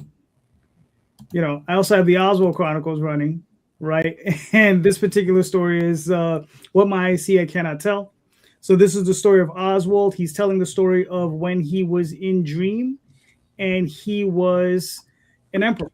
And this particular story tells the story of when he's married, he has a wife, but it was an arranged marriage, right? He knows her, and he kind of knew her before the marriage happened. But this is a story where he actually tells the story when he fell in love with his wife, because he actually does fall in love with her, and they become very close. And this is that story, and this is the completion of it, and it's 5 issues. So this is all 5 issues currently out. These are the alternative covers. And these are some of the interior pages. So, so I think there's another 18 days on this one. This is a chapbook that I have in here as well. It's called Walking Towards the Darkness. This is the final story in what I call the Star Trimmer Tales. So there's 5 of these stories. This is the 5th one. This is the final one in this story. And this tells the story of where Oswald fights an entity, and he finally discovers what's the meaning of his life. Like, why was he created? Why is he around? Why does he exist? Because he's the only mouse that can speak, right? He's the only one that has sentient thought in the world. He's not a fae, and he's not a human, obviously. So he's wondering, like, why was he created? Why is he unique? And this is a story where he actually finds out why. And that's my other partner in crime, Jade Gonzalez. So here you go. And yeah, another 17 days. So there we go. All right. You're running 2 of these at the same time? Yes, sir. Yeah. And you don't think that that's stealing from each of them? No, because they're so different. Right. Like they're very, like, one has, I got girly covers and nudes and all that stuff, and the other one is just like completely opposite of that. It's the mouse fantasy, heavy fantasy story. No. So, but there is the funniest thing is to see the crossover, because I do have fans that cross over by both. Well, yeah, that's what I'm saying. I have fans that buy all of my stuff, and everything is polar opposite of everything else. So that's why I'm saying, like, do you think maybe you're Even No. even if you're not worried about the crossover, Mhm. just from a purchase standpoint, like maybe they would buy 2 Oswalds, if there was only Oswald, but now they're going to buy 1 from each instead It's of 2 from each. possible. You know what I mean? Yeah, I know what you mean, but I've seen it. Like I know I have fans on Magi's Grace that will only buy that. Sure. Right. Yeah. Of course. And then I have Oswald fans who same thing. But I also have a group of them that it doesn't matter. They'll just buy both. It's just really weird. Yeah, And it doesn't matter whether we it's Dreamweavers or Magic Grace. We kind of go across the spectrum, with Imaginos. You got Yeah. the extras, and you got Cricket and them, and then you got Judah Fist, and we got Siege coming out. Siege is a kind of superhero Tom Clancy-esque thriller. We just got a bunch of stuff. So yeah, people are going to pick what they like for the most part, right? Mm-hmm. Exactly. Yeah, and I mean the only problem I can see with having 2 wildly different titles at the same time. The only problem I can see is if you get the 2 mixed up, and then you end up with you have a family friendly Lovecraftian horror, and then you have naked mice. That'd be terrible. Well, what's funny is he is naked most of the time anyway. Oswald, he usually just has a bow tie on, so he's usually naked. Oh, there you go. Yeah. So, hey, yeah. I have the bow tie. Yeah, I've never shied away from that. So, but all right, real quick, does anyone have a question they want to ask? No. Think about it. Ruminate. I have about 40 questions in front of me. Let's see. I know The cows really sleep standing up. Oh. Oh, geez. Look. No. I just want to know if anybody, because like right now, I do a lot of outreach, so I'm retooling that outreach out for this year. Start doing videos, stuff like that. Mm-hmm. I was wondering if any of you guys have done any community outreach from a comic perspective, and how it's worked out for you. Yeah, that's fair. Well, I think Jeff, you were next. Haas. It depends on exactly what you mean. Like I said, I'm a special educator for a junior high school. So what I've had a few people do is Zoom in with my students, comic book writers. Sure. I think the last one I had was Jeffrey Thorne. He Zoomed in with my kids, and we spoke about comic books and with all the creators of the school. Right. Outreach on some level, and they get a chance for them to talk comic books. Everyone, like I said, the kids got copies of the books as well to look at something as well. So it's helping to spread the word on comic books and get some people interested in writing and things of that nature. So again, on that level, I would say I'm doing that. And then I have others, hopefully, usually once a month, I have someone zooming with my kids. All right, cool. Randy? Real cool. Not sure what you mean by outreach, but I've had a couple of clients I've done like comic book sequential work for. I used to work with a nature preserve up until the bug hit, and do a comic strip nature trail for them of 12 different signs that they'd have to walk through the park, and they'd be able to read an entire story. Created a team of superheroes for them that turned out to be pretty lucrative for me, because the National Recreation and Parks Association got to see it, and they contacted me and wanted their own set of heroes, and I got to do that for a year. But that was a lot of fun. The National Recreation and Parks Association actually won, I guess, a big award for thinking outside the box presentation for that year, because they created that. They had their superhero characters running through. There was one that was there for conservation and preservation. One a pair of twins, like the twins on Super Friends, that were there for health and exercise. And then another character that was an older, wiser gentleman that was a social justice warrior. Right, but you also been doing for one thing I've noticed that you've been doing too is those newspaper strips in comic form. Yeah, you've helped out a whole bunch of people with those strips. So printed a lot of great folks. Had a newspaper that I circulated around my county, about 25, 30 mile radius, that was comics and comic stories and interesting articles. that was called Flint Comics and Entertainment. We went through 100 issues of that, and went right through the water crisis with it too. So Yeah, a lot of we lost a lot of our advertisers, and but we you were able to do a lot with that though, in terms of struggling putting through. stuff out and people, so It was a very viable format too, and one that I would do again if I had enough advertisers to Right. keep it running strong. right. All right, cool. Mr. Lilly, what are your thoughts? I'm I don't really have any thoughts on outreach per se. I mean, like I'm kind of old school. I mean, Mark and I are kind of like, we're kind of linked at the hip when it comes to doing this stuff. I mean, we like to do our conventions. We still think that going to cons, in person, tabling at cons is really important. This year, one of my goals is going to be to start shifting to more indie oriented cons. Like we'll still do Motor City Con because it's our hometown con and we'll always be there. But like I've really enjoyed going to Space in Columbus. There's one I think it's called Pi in Pittsburgh that I want to try out.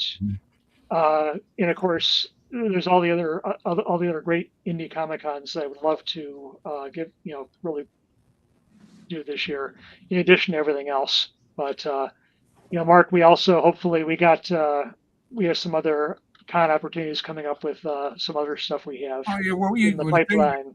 We teach a big class at a lot of cons. So that's what we'll do. We'll go ahead and we do this how to draw comics, how to create comics and manga seminar. We do that at a ton of different cons. It works out.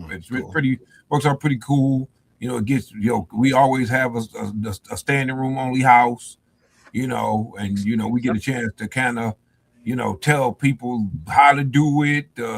We go from drawing to writing, and again we just try to we get a chance to basically build the next generation of comic writers and artists, kind of keep the craft going. And that's really that was the gist of my question, really. Yeah. All right, cool. Tom. No. No.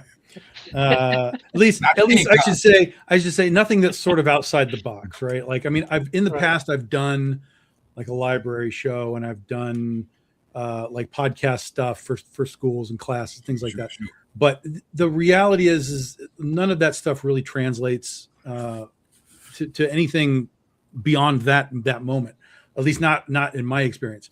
The flip side of that is more like doing being available for like panels at cons. Because now if someone actually goes and wanders into a panel, even by accident, at least they're theoretically there for some reason within that con, right? And you might have something to say that they might latch onto. Perfect example is this little con that I do is Akron Comic Con every year.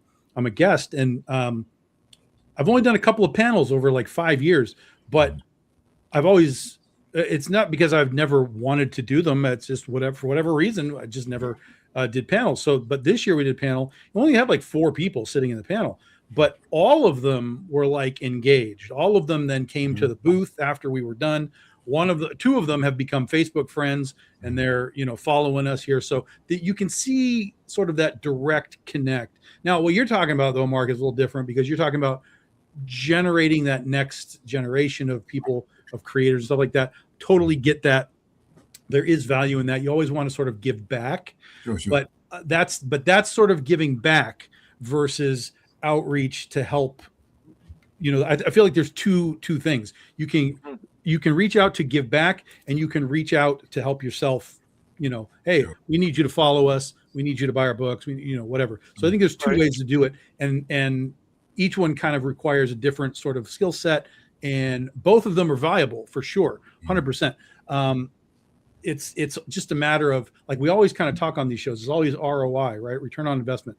And the investment can be money, it can be time, it can be resources, whatever it is. And a lot of us, like myself specifically, I am Big Dog Inc.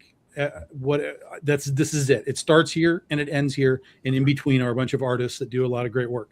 So for me, the ROI is always sort of time and what's coming back. it would be one thing for me if there was like a recurring aspect of like, hey, Tom's coming back to see what you all did on your comic projects or whatever, right? And then I can give more like almost like portfolio review, like take another level. But when it's just sort of like Tom's coming in and no one's ever going to see him again, right? It's kind of like, then so what? I mean, there's probably very little that I could give to just a random group at a random time. Our ROI comes from the fact that we meet a lot of kick-ass artists. Sure. Yeah, absolutely. That's why for me, like, some of them in working for. So part of my sort of outreach, again, it's not outside the box though, right? It's like in the community.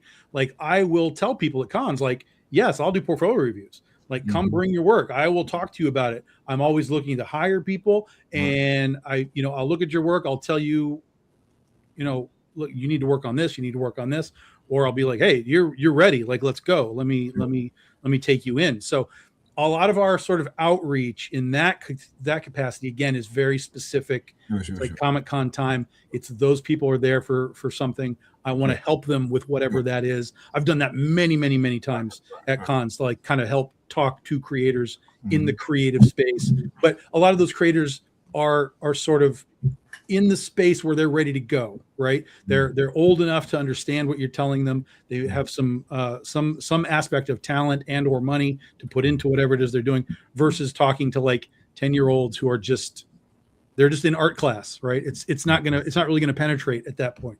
So I just refocus what I'm talking, who I talk to make sure that it's going somewhere, that there's going to be value in what I'm telling them, if that makes any sense.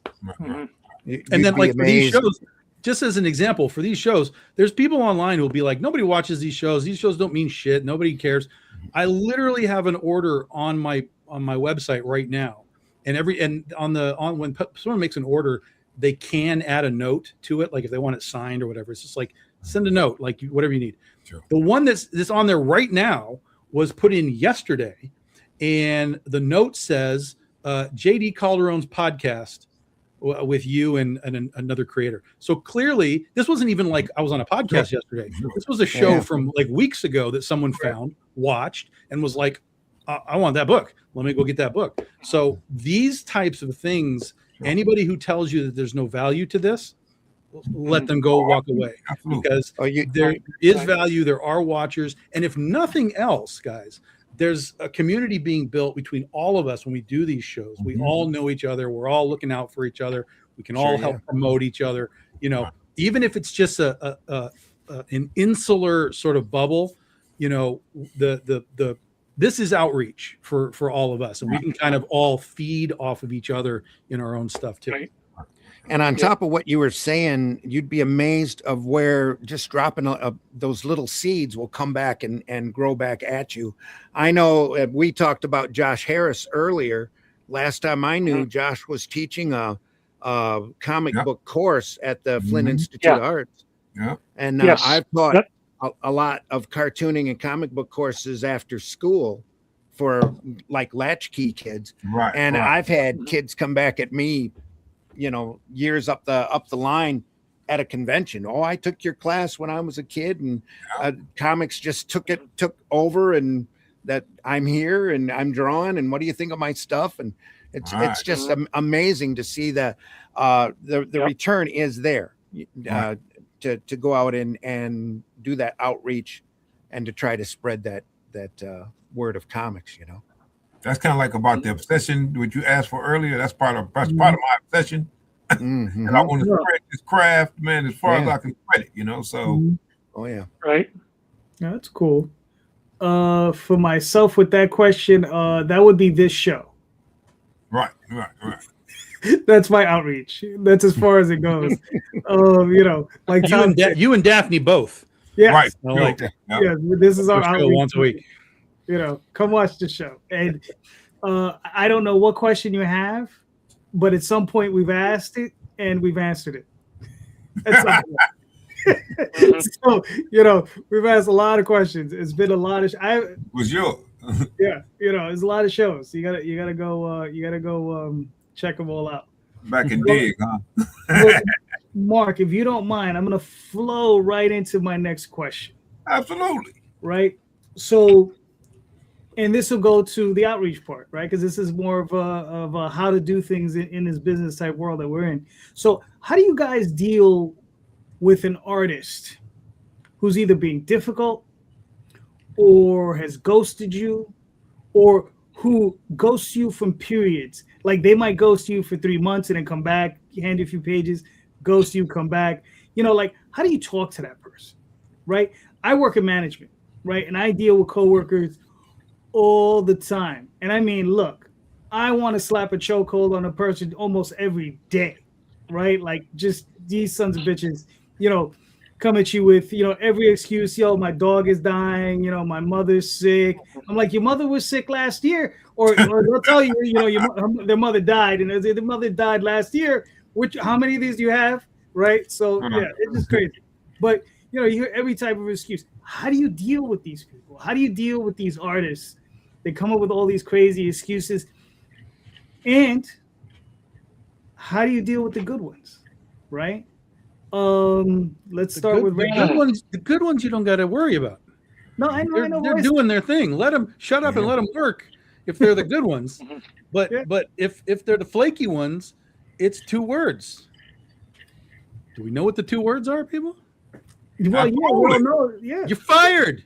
Right. That's it. I mean, here's the thing. There's only so much time that we can wait as publishers, creators, whatever you want to. There's only so much time we can wait for art, wait for inks, wait for colors, wait for letters. There's only so much time. Everybody probably gets at least that second chance. If something goes wrong, we all understand life happens. So, okay, life happened. I got it. Let's finish this up and move on to the next one. Okay, great. But then like JD says, like, well, life happened again, and life happened again, and life happened again. Like, there's too much life. Even if it's real, it's too much life, my friend. Call me when you have not so much life going on so that we can and then I can bring you back, right?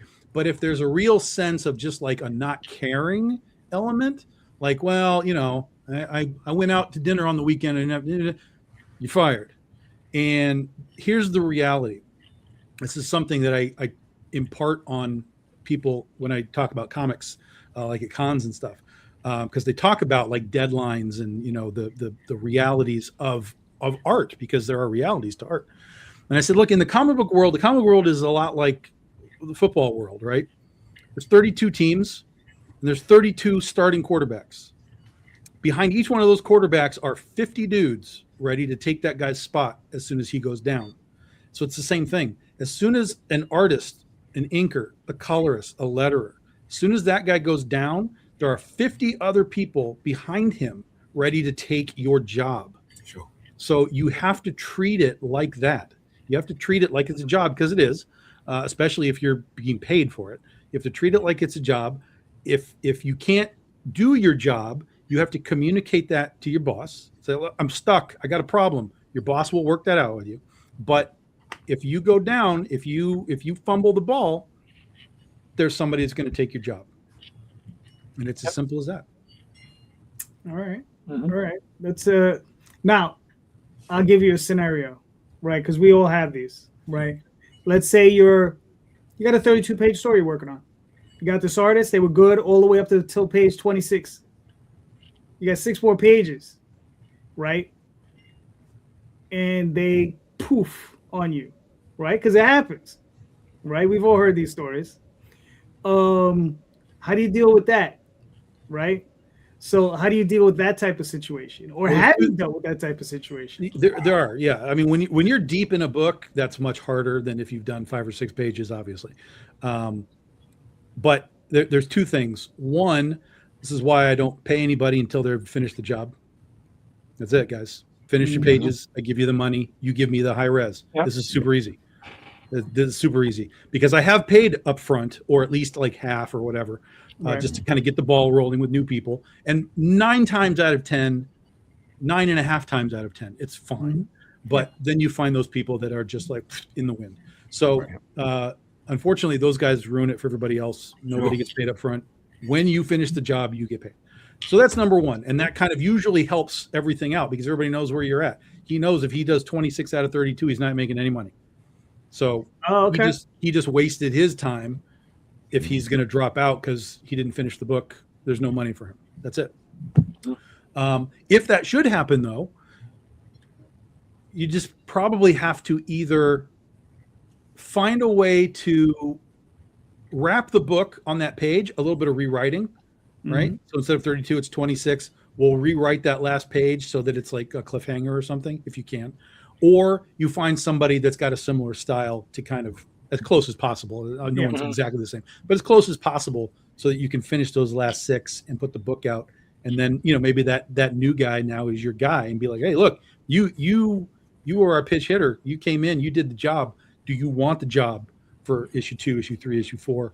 And, you probably will have a guy at that point to be like, yeah, I'll pick up the slack.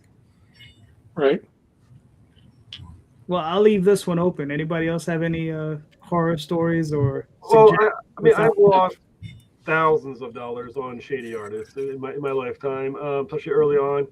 The one that gets me the most is a graphic novel I created called Sanctus, which was 80-something page graphic novel, and the artist on that, it was 2 different artists on that who screwed me to the tune of several $1,000s. And that's where I learned, as Tom has done, do not pay up front. And then the other one is too, depends who the artist is. So, I've had an artist who I've worked on a project who's done well for me, and then things start happening on a new issue. I'm like, all right, give him, trust that guy. Things happen, but if someone who you don't have that kind of experience with, fuck 'em, move on. Honestly, find someone who's similar. Just go with what you're not. You're not DC and Marvel. You're not, if someone's buying your comic book and they notice a slight difference in the art after page 26, no one's going to freak the hell out. Go to someone new and just get out as quick as possible, because I have lost time and I've lost money on shady artists, and I will never do it again. So I have kind of a harder line view of it from this point forward after dealing with Sanctus. And then another project after that, someone did the same thing to me. It usually happens around 7 or 8 pages. When you put towards it, they kind of feel like they have you. They kind of start waffling towards better projects if they think they have more money, stuff like that. So don't take the crap. Move on. Cool. Yeah. Jeff, you got anything? Other Jeff, Lilly. So far, I can say that I've been lucky. The worst I've run into is delays, and a lot of these delays were like, I knew that this is a possibility going in, and or there were things that just came up. But so like my solution is kind of like try to keep as many irons in the fire as possible. So there's always something you can work on or switch to or, pull to the forefront. But for a lot of the stuff that, at the scale I'm doing stuff right now, a lot of it is very much like, get it complete, release it, and then go on to the next thing. So, but generally speaking, I've been lucky. I've never had anyone just ghost me or just like, disappear it completely, or refuse to do it or whatever. So, but Mark probably has some better stories along that line. One in particular, you already know. Oh yeah, I know. Yep. So okay, so I can't. Okay, yeah, so I can't say I wasn't directly affected, but yeah, go ahead, Mark. This is more, yeah. Since we just recently had a situation where when we incorporated, we did our operating agreement and whatnot. We thought everything was cool, no problem. Then we had this one artist that was in our group. So at that point, she decided to jump ship. She had already finished a chunk of her work and stuff. Don't get me wrong. And so, again, as we go through, we didn't ghost her or whatever. She just jumped ship. We was like, okay, what's up? Turns out all of it was a misunderstanding. But the misunderstanding had some deep relevance. So ultimately, we was like, hey, we keep you on contract, but can't, because we going some places right now with the way that we set our corporation up. and we've done it for a reason because, like I said, we do screenwriting, we do comics and stuff like that. We move in some places in those other arenas, right? Right. We wanted to kind of make sure people are vested in our group, in our company, so that they could reap the benefits of whatever we did, And so for me personally, one thing Jeff and I'm gonna tell you, I'm the bleeding heart of the group. I'm gonna try to keep a door open as long as I can for you, whatever. But it's good to have Jeff and Nick as partners because a lot of times they kind of help me wake up and see the reality of what I'm dealing with, and then I gotta close the door, for the most part. But I mean, still, I still lament about the fact this young lady with us, she had a heck of an opportunity to, further herself and, to be financially secure because she's from another country. And the country she's from is not that great, But, I mean, again, can't save everybody. Unfortunately, this is what I've learned in that situation. Mm-hmm. Yep.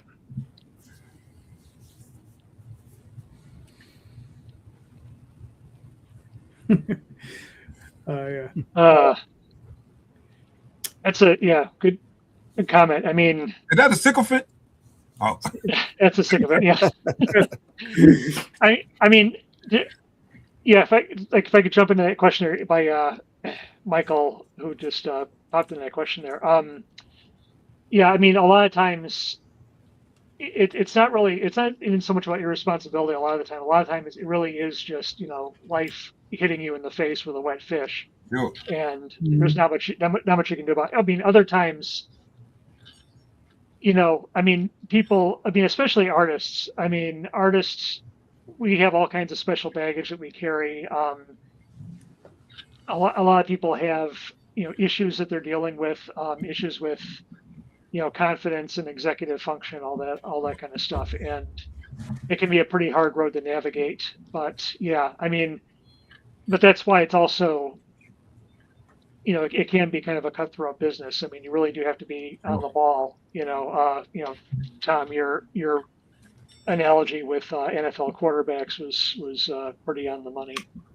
So, yeah. All right, cool. Randy, you have any thoughts? I don't know if you've ever had to deal with it.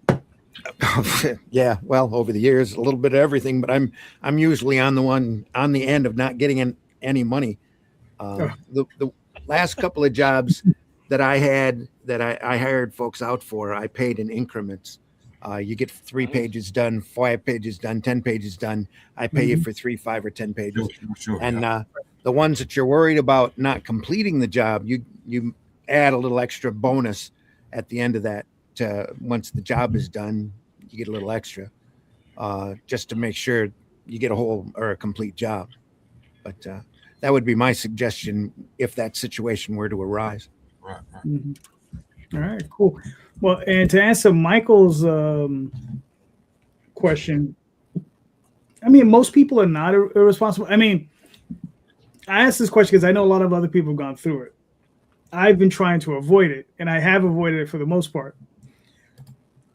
What's funny is there's only one artist I've experienced that ghosted me, but he completed the job, and I got the cover, and I wanted to hire him for another cover, and he was poof in the wind, gone. Can't find this guy. No matter what, his Facebook profile gone, and I was just like, "What the hell?" So, yeah, it was just kind of funny. But he might have been, gone on the run. Who knows? I mean, I was on the run. He completed my job. That's all I know. Yeah. I mean, as long as they complete the job, the ones that I said, the ones that I've gotten the most angry is the ones who don't complete the job. Usually, they said they'll take, usually I think I find it's consistent, like around maybe 8 to 10 pages. They'll do some work to get paid. And then just enough to trust to pay them a little bit more, for the next 3 pages. Then they just then they disappear. That's the ones that, it's like, because you didn't finish the job. If you finish the job, if you can't do the next issue, then that's just how it goes. I'm not that upset. It's the ones who disappear before the job's over. And I've seen this before too. This has happened to me and a couple of clients as well, where they're like, "I'm busy. I'm not feeling well. I need a couple. It'll be another month or 2 before I can get your work done." But they forget they have social media. It's like, I'm on your social media page. You're doing other pages. I'm looking at them. Yep. Dude. Yeah. I mean, if you're going to be stupid, don't be that visibly stupid. You know, and those are the ones that I think get me the most angry, and the ones that do the most disservice to other artists, because it's the artists you don't trust or fail to be worth the trust that costs the other artist's ability to be trusted. Oh yeah, for sure, for sure. You know, it'd be nice to trust everyone and be like, hey, I'm going to pay you Well, upfront, as you and the deserve. flip side of that, though, is also there are publishers who fuck around and screw Yeah. these artists. So Yeah. these artists are looking out for themselves. Like, hey, I worked for this publisher and he never paid me, so I need you to pay me something. And I'm like, I get it, man. I totally understand where you're coming from.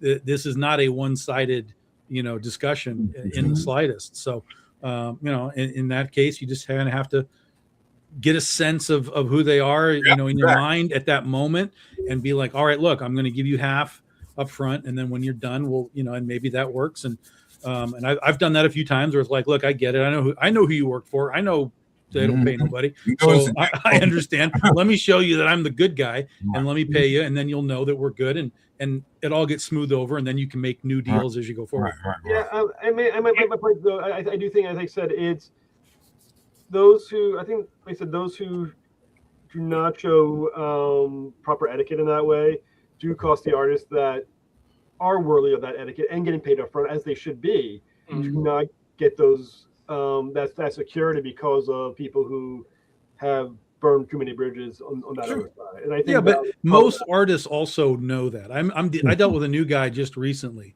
who was like, yeah, it's going to be like $500 and you can pay me. And I'm like, I'm not paying you for anything. You haven't put a pencil to the thing yet. He's like, well, I need to get paid up front. I'm like, that doesn't happen here. Hey, buddy. Yeah, it doesn't happen here. And I wasn't rude about it, and he wasn't rude about it. It was that's just his situation because he's been burned before. And I was like, look, this is how we're going to do this. At minimum, you have to get to a stage of the art where I'm approving what you're going to do, like through the roughs, and we'll do some edits and get the final look. And then I'll be like, all right, now, and then I'll give you half for that. And then once you finish it, I'll give you the other half. And then and then that way we both understand that you're working and I'm paying, and you're working and I'm paying. And then we'll do that, because in this situation, I really wanted to work with this guy, and it was clear that he had been burned before. So sometimes you have to wiggle, but you kind of have to take that on a case by case basis. Yeah, it's not every single time. And then just here's the other flip side: a different artist, same situation. He was like, yeah, I got to pay. And I'm like, I don't pay anybody up front because I've been burned by artists many times. And he was like, you know what? You're right. I'm going to prove myself to you. I'm not going to take a dime until I'm finished. So some guys just are like, oh, I get it. I totally understand. Let's work together. Like you can tell they want to work. And so that's fantastic. So there's always wiggle that you've got to do with this stuff. But if once you're working with somebody, if then we run into the JD scenarios of ghosting and disappearing and late, and my grandma died 3 times, then you got to make different situations. Well, but I will say, for those artists who do the right thing, there's so much money there for. Like I said, I'll say the artists I keep working with are the ones who prove themselves, and they'll get job after job, and then you get recommendations to other people. Do you know an artist? I know this guy, this artist right here, and I like I said, they're doing well. Being responsible is actually almost a more valuable skill than the talent you're bringing to the company. Exactly. Being professional is a more valuable skill, for sure. Yeah. Right. And here's an add-on to that question. Have you ever had an artist try to renegotiate their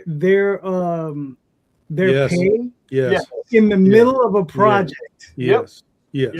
How did you guys deal with that? The thing with that, go ahead. With us, it's weird because the artists will be doing so much good work. Like, we got a person right now on the color, she's murdering this stuff, man. She was good at first, but now she's murdering this stuff. We just get to the point where we be like, hey, look, we add $10 more to your add $10 more to your take? It's like, why? I'm like, because you kicking ass. That's why. Well, like I had an artist. It was a story I did called Santa Claus.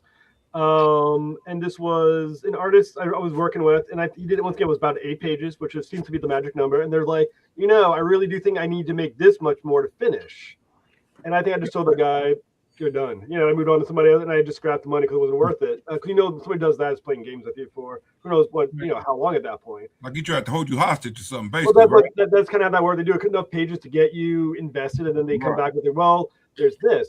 Now, that's a different scenario than what I've had before, which is an artist complete one issue and go, for the next issue, I do need to make this much. It's like, well, before the issue said, that's a fair negotiation. You know, it's Right. Yeah. and that's noble. You completed your job the first time around. This is a whole new job and it's a whole new negotiation. To me, that's a valid thing to do. I finished my job. Now I want to do this because that's at least what I feel I need or have earned for the next issue. That's a different conversation. It's the ones doing it mid project that is totally immoral. Yeah. Well, and the thing is, going to the artist side of things too, they often have to deal with things that are just incredible. I like one good friend of mine is in the middle of doing this tremendously complicated 150-page graphic novel. It's a historical graphic novel, and 2 or 3 times now, the person who's trying to write it. Basically, I should say the person who's giving him the story, because he's actually writing it, because this person has never written a comic before. So so this friend of mine gets like 75 pages done, and then they contact me and say, "Oh, I'd like to. Can we go back and like redo the last 35 pages because I wanted to add some more stuff in here?" And it's like, no, absolutely not. Right, exactly. And, well, why? But why not? Why you can't you just like put it in there using your magic drawing tricks? No, I can't. So there's that, and so then of course it goes, well, then I don't know if I can pay you the rest of this money, and so it was a big horrible mess back and forth. It finally got straightened out. My artist friend was able to convince the person, basically show them how the process actually works. It's supposed to work. So that one had a happy ending. But the thing is, I know this kind of thing is happening. Right. It's not even necessarily even malicious. It's just like there are so many people out there who they go into projects and they don't know, the writers don't know what they're doing, and or the would-be writers don't know what they're doing because, again, they've never done this stuff before. It's like some corporate thing like, oh, let's make a comic book would be fun, I guess. Whatever, historical society, whatever it is. So anyway, yeah, there's a lot out there on both sides, I know. Sometimes you gotta learn how to manage the person that you're working for too. Because I mean, we got a situation where the person we working for is so excited, which is great that they're excited about what they're seeing. But then they want to put all the other stuff in there. It's like, oh, well, I'm putting about that person, we're going to put them in as a character. This is like, that's cool. But luckily, we wrote the thing. We wrote it with room because we knew she was going to be like that. Or it's like, it's 150 pages. Oh, great. We have a contract. Great. So can you have it in a week? Yeah. No. 4 days? Yeah, 4 days. Yeah. Tom, have you ever had that situation happen to you? In the middle of a job, they were like, "Yo, man, I need an extra $20 per page." We're gonna need to get paid a little more for this. And I said, "Well, not gonna be able to pay you." That's all I said. Not gonna be able to pay you at all. I didn't say for this. I said I'm not going to be able to pay you. That was my response. Their response was, "Oh, never mind." So nice and sweet to the point, huh? Sometimes you just kind of just drive the nail. Just drive the nail, and it sorts itself out.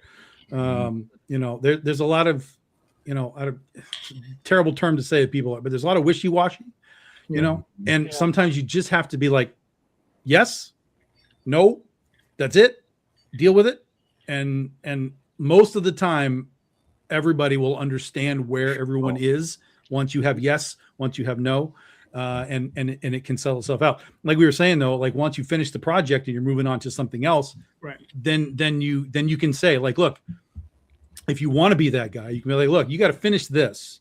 When we do the next thing, we can talk about it. You can be that guy.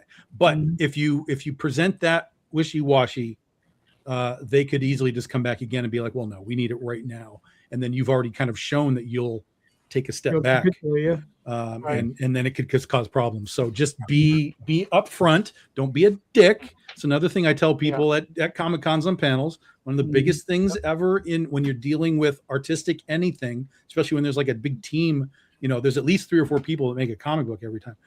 Don't be a dick. Yep.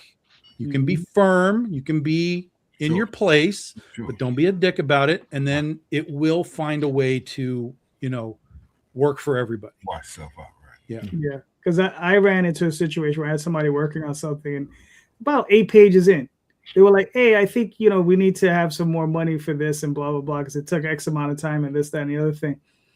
And I was just like, let me think about that. I came back 2 days later and I was like, no, I'm good. Have a nice life. Right. You just brought up something very important, though, JD. Mm-hmm. How people charge for comic pages. People charge for. I've heard that we've had people, even in our group, really didn't understand. They'd be like, "Oh, well, I'm charging per hour." I'm like, "Hey, homie, that ain't how it's done. Yeah, that's not how it's done at all. This is per page. You can break it down any way you want to break it down, but and you got to look at what the market looks like. right.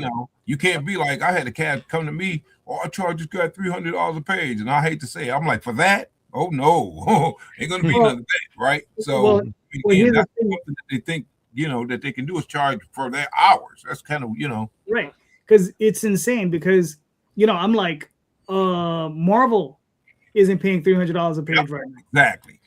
Right. You understand? I mean, Dark Horse, DC, IDW. And I'm pretty sure some of those other companies, they're paying some pretty low rates. Close to listen, we could paying. open Pandora's box right now if we want to do that. It's nightmarish for artists at some of these big publishers. I mean, nightmarish. Right down to the idea of, I won't say who the publisher is, but I know people who do this for them. It's what's called basically a spec cover, right? So they will make a cover on their own, not hired to do it. Just make it, turn it in, and say, if you want to use it, you can use it and you can pay me. If you don't want to use it, don't use it. It's just a spec script. But when those spec scripts get picked up, spec art gets picked up, they're getting between, $50, $100 for just this thing. In the meantime, they've done 4 or 5 of them to get the one that gets picked. And that's it. So it's not even like they have sort of like a regular job. Like the people that work for me, I have so many people, they can't do it every single time.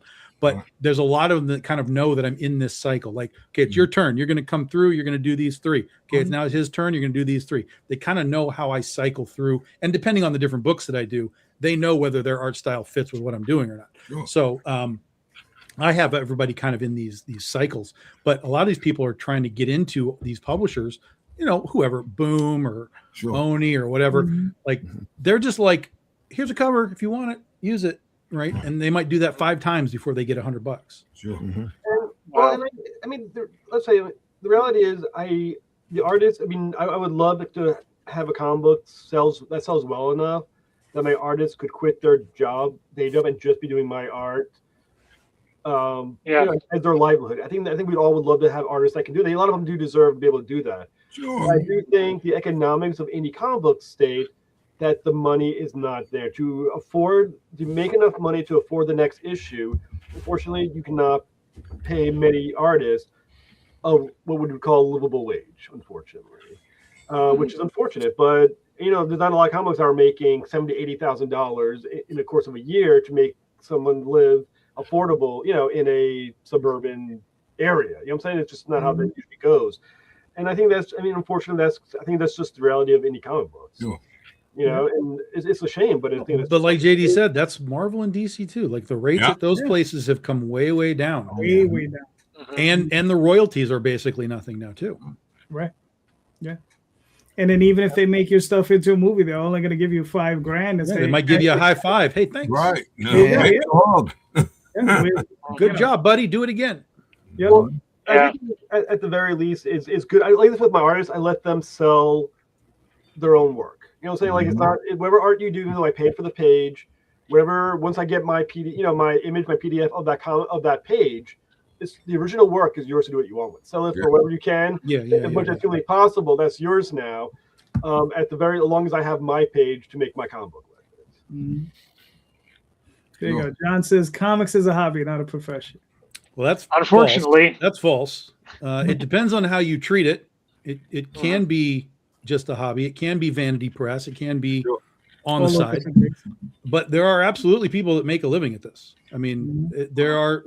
I can list off examples all over the place. But most of those guys, in fairness, are at the higher levels of things. You know, guys like Scott Snyder built themselves up to be. These are professional guys, right? Brian Polito, those kind of guys. They built themselves to make this their profession. So you can make it a profession, but you have to make it your profession. You have to go all in and have a little bit of luck along the way. Sure. Yeah, a little bit of luck helps. All right, gentlemen, thank you so much. We made it to hour 2. You guys are awesome. I mean, look, we had a little bit more of an open conversation. I enjoyed this because normally I have Jay here and it's a little weird and awkward. He just bogs everything down. Exactly. Freaking dude, that guy. But the banter is so beautiful. Thanks for having me on. I really enjoyed my first time on this, and I hope I can come back again sometime. Anytime, Jeff. But before we go, Jeff, please let everybody know where they can find you and your work. Let's see. Well, I was going to say pick a Jeff. Yeah. Okay, so the extras you can read at the extras. There's no underscores and no hyphens. Just theextras.thecomicseries.com. The Tales from the City, which is the new spinoff, is talesfromthecity.thecomicseries.com. And let's see. Cricket. Oh yeah, Cricket. Yeah, so cricket.thecomicseries.com. And let's see, Mark, you can handle the Imaginos links as well. You can buy. We got Imaginos Pluses, which are our anthology. You can buy that. You can buy that over at Indie Planet. Issues 1 through 4 is out. You can best go to Indie Planet, look for Imaginos Plus. And for Judafist, you can read it at judafistthecomicseries.com. All right, cool. Randy, where can you find you and your work, sir? You can find me. If you want to talk to me, I'll be over on Facebook probably. But you can find my work if you go to BarnesandNoble.com, Amazon.com. Just search down my name, look for the Atlantean and the Shadow Kingdom. They are available. Shadow Kingdom, in fact, is available in multiple different formats. There's a hardback version that I'm particularly fond of that got the work in color, and the original prose story that we adapted into comic form in the back of the book for comparison, so that you can see how faithful the adaptation was. Other than that, we do our crowdfunding campaigns. There are 3 Atlanteans that are currently available. The 4th one will be campaigned probably in February at fundmycomic.com. And all of our other projects will be offered over there as well. It's fundmycomic.com. Plus, I do a podcast 2 times a week, Sunday mornings, 9 a.m. and Friday mornings at 5 a.m., where we look through some great old sequential art and comics and talk about techniques and that kind of thing over at the Indie Comics Network. So check us out over there. All right, cool. Jeffrey Haas. All right, so a couple of things. Malik Rain Devil is on. It's available to be followed on Kickstarter right now, so the pre-launch page is up. You can also find it on Facebook under Malik Running Devil, has a Facebook page as well, and you can find me on social media everywhere. For my podcast, Traversing the Stars podcast, you can find me on YouTube. There's a lot of cool guests coming up. We have Greg Berger coming up, the voice of Grimlock, who's pretty cool. Flynn Dilley is going to be on. He's one of the writers of the Transformers movie. He'll be up. David Legia from Empty Nest. Mark Ginther, he was Razar and Lord Zed in the Power Rangers movie, and Razar from Teenage Mutant Ninja Turtles 2 movie from back in the old 90s. So a lot of big guests coming up. So please check out Traversing the Stars and keep an eye out for the next guest. So thank you. All right, cool. Mark, where can they find you and your work, sir? Not me. Yes, sir. I just did it. All right. Well, all right. Yeah. Yep. Tom. JD, you tired? I am tired. BigDogInc.com. Get your books, guys. Legend of Oz, Wicked West hits January 24th. And then the Ozthology that you guys saw will be like late March. And then we'll be doing the final issue of Goth Day will be in May. So we'll be doing the final issue of that. And then with any luck, we will have the shark book. It's only an island if you look at it from the water. In June is our goal right now. Yeah. All right, cool. You can find me on Facebook, Twitter, Instagram, all those different places. This Tuesday night, I will be on Sam Vera's show. That's the Crazies. I'll be there this Tuesday. Next Friday, I guess we'll be on with Jay again. And then next Sunday, we'll be back here. Hopefully with Jay, hopefully with Tom, hopefully with some others. So that'll be a lot of fun. And I would just like to tell everybody, please remember, check out the show notes. In the show notes are links to all of these creators' works. Go check out their works. Click on those links. Buy those books. All of these creators and passionate creators are all creating great work. They all need and deserve your support. So please go buy some books. And don't forget, everybody, read more indie comics, especially ours. Have a good night, everyone. Thank you. Take care, everybody. Thank you. Bye-bye.